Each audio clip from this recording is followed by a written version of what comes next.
गोटे भूल अभ्यास देखा बहुत छोट लगे किंतु ये छोट अभ्यासटा जिते बेले दिन को दिन बढ़ी जाए से बेले यह मनुष्यर संपूर्ण जीवन को धीरे धीरे खाई दिए। हेले यही कहानीटी गोटे एमती युवकर जार जीवन आरंभ होता स्वप्न रे किंतु शेष होगला गोटे भूल अभ्यास रे। से युवकर नाम थिला अमर।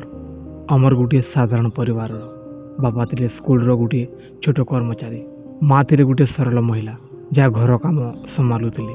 घरे टंका कम थिला किंतु स्वप्न बहुत बड़ थिला। अमर छोट बेलू खूब शांत, मेधावी और दायित्वशील थिला।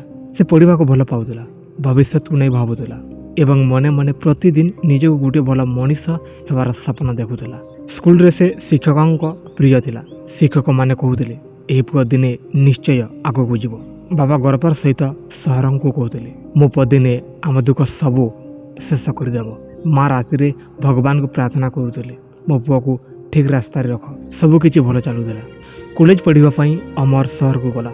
सहर तांको नुआ दुनिया थिला, नुआ आलोक, नुआ लोक, नुआ स्वाधीनता। हेले एठारे कहीं पचारू नथिले से केउठी जाउछि केबे आसुछि। ए स्वाधीनता आरंभ रे तांको भल लागिला किंतु ए स्वाधीनता सहित आसीथिला गोटिए भूल अभ्यास रो आरंभ। प्रथमे यह थिला राति जागिबा। आज थोरे देरी हेले किछि हेबनी बोली से भाबुतला। पर मोबाइल राति रे घंटा घंटा स्क्रीन देखिबा। पर धीरे धीरे पढ़ा को अवहेला।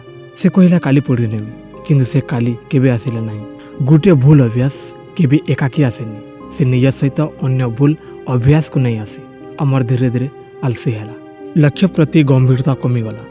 मने मने से भाबुतला मु एते मेधावी, मते किछि हेबनी। ए अति आत्मविश्वासी तांकर सबुठु बड़ शत्रु होइगला। परीक्षा आसिला, फलाफल आसिला, अमर पास हैला नहीं। प्रथमे से यहाँ को गुरुत्व देला नहीं, कहला किछि हेबनी, पुणी थोड़े चेष्टा करिवे। किंतु चेष्टा करिया पई जो शिष्टाचार दरकार से तांको जीवनरू आगरू हटि जाइतिला। बापा खबर पाइले, माँ चुपचाप आखिरु लुह झराइले। बापा किछि कहले नहीं किंतु तांको चुप थिवाटा अमर पई सबुठु बड़ दंड थिला। से मुहूर्त रे जदि अमर निजको संशोधन करिथांता होई पारे जीवन आउ गुटे सुयोग देथांता।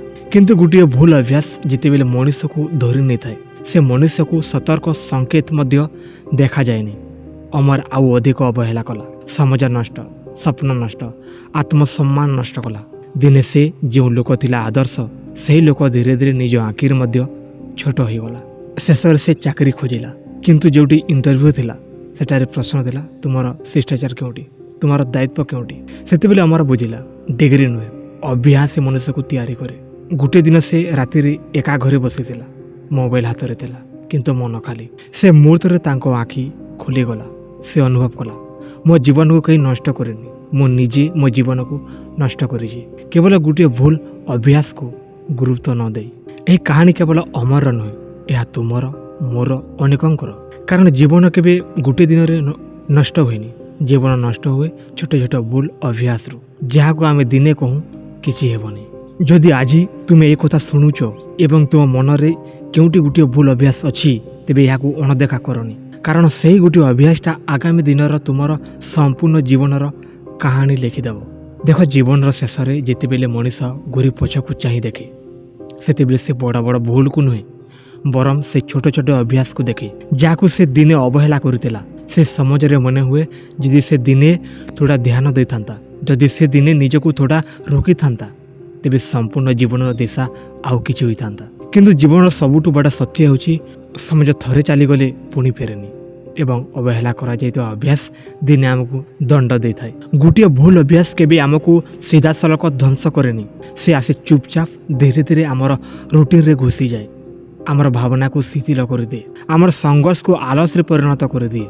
आमे भाबु थाम आज नुहे काले ठीक कर देबी किंतु से काली धीरे धीरे आम जीवन रू हटि जाए। एभली भाव गोटे भूल अभ्यास आमर समझ को खाई दिए, आमर आत्मविश्वास को भांगी दिए एवं आमको निज आखिरी निजे छोट कर दिए। अधिकांश लोक भावती जीवन बदलवा किछि बड़ घटना दरकार किंतु सत्य होछि जीवन बदला जाए गोटे निष्पत्ति रु एवं जीवन नष्ट हो जाए गोटे भूल अभ्यास रु। जो अभ्यास को आमे छोट कथा बोली भावू से अभ्यासटा दिने आम सपना को भारी लागिबा बाध्य करे। सेतेबेले आमे कहूँ मो भाग्य खराब किंतु भितर भितर आमे जानू भाग्य नुहे अभ्यास ही आमको एठाकू आनी। ଜୀବନ କେବେ ଗୋଟିଏ ଦିନରେ ଆମକୁ ହରାଇ ଦିଏନି। ଜୀବନ ଆମକୁ ହରାଇ ଦିଏ ଆମର ନିଜ ଅବହେଳା ଦ୍ୱାରା। ଆମେ ଆଗରୁ ସତର୍କ ସଂକେତ ପାଉଁ, କିନ୍ତୁ ଆମେ ସେଗୁଡ଼ିକୁ ଗୁରୁତ୍ୱ ଦେଉନାହୁଁ। ଡେରି ହେବା ଆରମ୍ଭ ହୁଏ, କାମ ଟାଳିବା ଆରମ୍ଭ ହୁଏ, ଦାୟିତ୍ୱରୁ ପଲାଇବା ଆରମ୍ଭ ହୁଏ। ଆମେ ଭାବିଥାଉଁ ଏସବୁ ଛୋଟ କଥା, କିନ୍ତୁ ସେଇ ଛୋଟ କଥାଗୁଡ଼ିକ ମିଶି ଗୋଟିଏ ବଡ଼ ବିଫଳତାର କାହାଣୀ ତିଆରି ହୁଏ। ଏହି କାହାଣୀର ଶେଷ ଏଇଠି ଶେଷ ହୋଇପାରେ, କିନ୍ତୁ ତୁମ ଜୀବନର କାହାଣୀ ଏଠି ଶେଷ ହୋଇନି। ତୁମେ ଯେତେବେଳେ ଏ କଥା ଶୁଣୁଛ, ସେତେବେଳେ ଏହାର ଅର୍ଥ ହେଉଛି ତୁମ ପାଖରେ ଏଯାଏଁ ସମୟ ଅଛି। ସମୟ ଅଛି ନିଜକୁ ପଚାରିବାକୁ, ମୋ ଜୀବନର ସେହି ଗୋଟିଏ ଭୁଲ ଅଭ୍ୟାସ କ'ଣ ଯାହା ମୋତେ ଧୀରେ ଧୀରେ ଭିତରୁ ଖାଇଦେଉଛି। ସମୟ ଅଛି ନିଜକୁ ରୋକିବାକୁ, ଆଜି ନୁହେଁ ଏହି ମୁହୂର୍ତ୍ତରୁ। ମନେ ରଖ, ତୁମେ ଯେତେବେଳେ ଗୋଟିଏ ଭୁଲ ଅଭ୍ୟାସକୁ ଛାଡ଼, ସେତେବେଳେ ତୁମେ କେବଳ ଗୋଟିଏ ଅଭ୍ୟାସକୁ ଛାଡ଼ୁନାହ, ତୁମେ ଗୋଟିଏ ଅନ୍ଧକାର ଭବିଷ୍ୟତକୁ ମଧ୍ୟ ଛାଡ଼ୁଛ।